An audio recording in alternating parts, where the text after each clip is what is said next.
Isang mapagpalang araw po ng Huwebes, August 21, 2025. Kabayan, meron po tayong pinaka-latest na weather update sa lagay ng ating panahon. But before that, huwag muna kakalimutan na i-like at i-subscribe ang ating YouTube channel para ma-update kita sa ating mga susunod na update. Maraming salamat po. So mga kababayan, mga kaibigan, no? Silipin na muna natin yung pinaka-latest na update natin dito nga po sa low pressure area na mas tumaas po ang tsansa na maging bagyo sa mga susunod na mga oras. So meron ho ito ngayong lokasyon na 725 kilometers east of Virac, Catanduanes. At yung pagkilos nito mga kaibigan pa west, northwest po sa bilis mga kaibigan na 10 kilometers per hour. May lakas ito ng hangin na 35 kilometers per hour, isang ganap pa rin na low pressure area.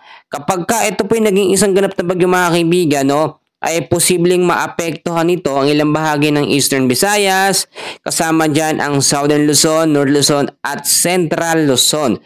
So maging handa po tayo sa mga posibilidad po na pwedeng maidulot na pag-uulan dahil po dito sa banta ng low pressure area. Kapag ka naman ito po yung naging isang ganap na bagyo, tatawagin ho itong bagyong isang sa loob ng ating Philippine Area of Responsibility. Pang-siyam na bagyo ngayong 2025 at pang-apat naman ngayong Agosto at inasahang huling bagyo na ngayong August. So bukod po mga kaibigan, dyan sa sama ng panahon na yan, sa LPA na yan, kasama rin mga kaibigan ang Easterlies at ang ITCC na nagbibigay ng masamang panahon o maulap na panahon sa ilang bahagi ng ating bansa. So alamin na natin ang mga lugar mga kaibigan na asahan. So Western Visayas kasama ang Negros Island Region, Zamboanga Peninsula, Northern Mindanao, Caraga at Palawan mga kaibigan. Nasaan ho natin dyan ang maulap na kalangitan na may mga kalat-kalat na pag-ulan, pagkulog at pagkidlat dahil po yan sa ITCC or Intertropical Convergence Zone.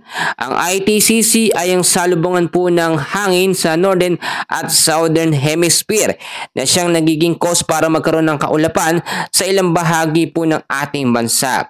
Gayun din mga kaibigan, sa Bicol region naman tayo, sa Quezon, Northern Samar, Eastern Samar, kasama po dyan ang Biliran.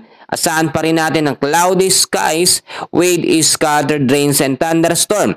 Dahil po yan sa easterlies o yung mainit na hangin na nanggagaling po sa karagatang Pasipiko. Kapag lumakas ang pag-uulan lalo sa hapon at sa gabi, mag-ingat po tayo sa banta ng mga pagbabaha at landslide. Lalo na sa mga landslide prone area, yung mga bahaing lugar po dyan. Samantalang mga kaibigan, sa ilang bahagi naman po ng Mindanao ay patuloy din maapektuhan ng tinatawag po natin na ITCC or Intertropical Convergence Zone. Sa Metro Manila, malaking bahagi ng Metro Manila, the rest ng ating bansa ay patuloy din makakaranas ng partly cloudy to cloudy skies with isolated rain showers and thunderstorm dahil po yan sa easterlies or mainit na hangin na nanggagaling sa karagatang Pasipiko. Sa ngayon ay meron tayong monsoon break, no? Walang epekto ang habagat sa kanlurang bahagi ng ating bansa. Pero possible o posible mga kaibigan kapag naging bagyo na etong LPA na yan at dumaan pa west-northwest po dito sa ilang bahagi ng ating bansa, Southern Luzon, Eastern Visayas, North Luzon at itong area na yan mga kaibigan, possible na palakasin niya muli or mag-intensify etong habagat. Alam nyo, yung habagat, para lang siyang nananahimik, no? Yung pansamantalang pagkawala niya. Pero nandyan pa rin, may circulation pa rin ng hangin. At nakikita naman natin, possible anytime soon, pwede yan lumakas kapag naging bagyo na ito. Dahil siya ang magpapalakas dito sa habagat. Kapag muling bumalik or nag-intensify isang habagat, ay mawawala naman ng epekto ng easterlies at ng ITCC. So nagpapalitan lamang sila mga kaibigan.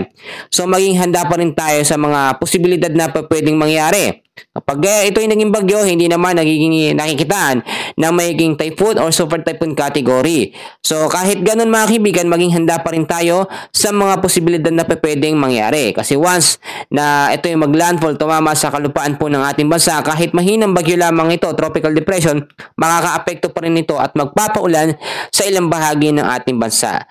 Ngayong umaga, yan muna ang pinaka-latest update natin sa lagay ng ating panahon. Mamaya, patuloy ko kayong i-update dahil magbabago ang kilos nitong LPA at inaasahan simula ngayon ay possible na mas tumaas pa ang tsansa nitong maging isang ganap na tropical depression or mahinang bagyo. Yan muna sa ngayon, and please don't forget to like and subscribe Maraming salamat, magandang araw.